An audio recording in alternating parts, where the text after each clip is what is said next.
On the morning of August 10th, I was attending day camp at the North Valley Jewish Community Center, and I had just finished a game of Capture the Flag with all my friends, and we were walking to our next activity, and the next thing I know, somebody walked in with a gun, and he fired off 70 rounds in less than a minute. 2 of them hit me, one pierced through my left leg, and the other one lodged in my left hip, and I just kind of blacked out for a second, and the next thing I remember is getting up off the ground, and I just ran for my life as fast as I could. And then once I got outside, somebody realized that something was wrong with me. And they realized that there was blood gushing out of my leg, and so they stopped me, and somebody came along, picked me up, and carried me to some place that was a little bit safer. And that's where I waited for the ambulance to come. I didn't think anything of it. I didn't realize he was holding a gun at his hip. And so from what it looked like to me, it was like a power drill. So I thought he was a construction worker, and that was like the last thing I remember before getting up from the ground. There's 2 other people aside from myself under the age of 6 who were shot. There's a camp counselor at the age of 16 who was shot, and then there was the receptionist, and she was shot as well. And then later that day, the same gunman shot and killed a mailman in Chatsworth. It was a hate crime. It was a hate crime. The man who shot me was a known neo-Nazi. He was a known domestic abuser, and he was still able to purchase firearms, and he shot all these kids in what he claimed to be a wake-up call to America to kill Jews. I didn't really know how to feel or you know, what to do, because it was something that you're not really,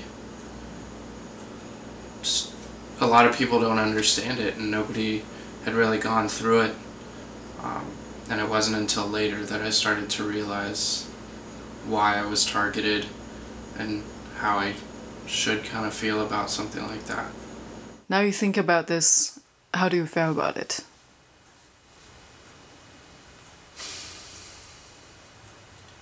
Part of me is really grateful to see where I've come from all of this. I've turned a tragedy into an opportunity, and I've gotten to do a lot of really great things and meet a lot of very cool people, and hopefully try and make a difference. So part of me, you know, was really proud and happy for all of that, but the other part of me just curses the day that I got shot, because it changed my life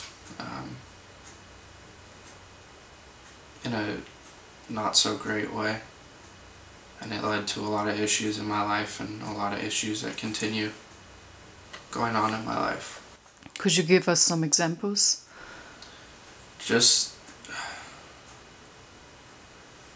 I mean, it just comes down to everyday things that, you know, people take for granted.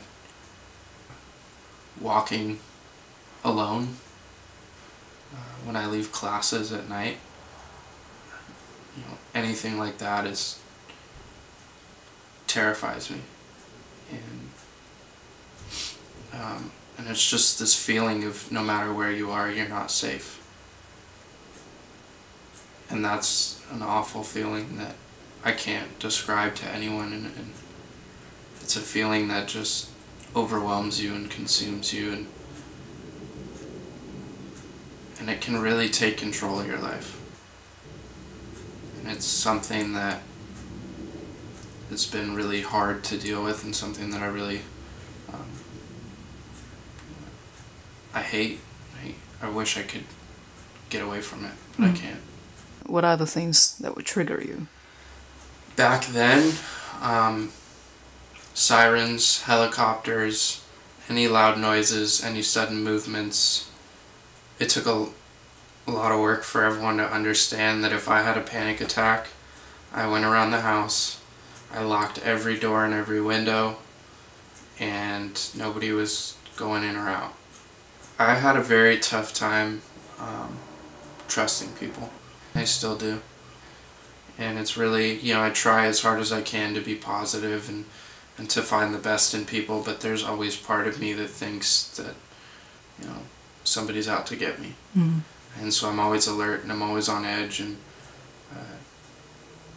it was really, it made me very selective when it came to my friends, because I had to know and trust and understand that they would be there for me if I had an anxiety attack. And they would not intentionally do things to trigger my anxiety, and they would, be understanding when I say I can't do it.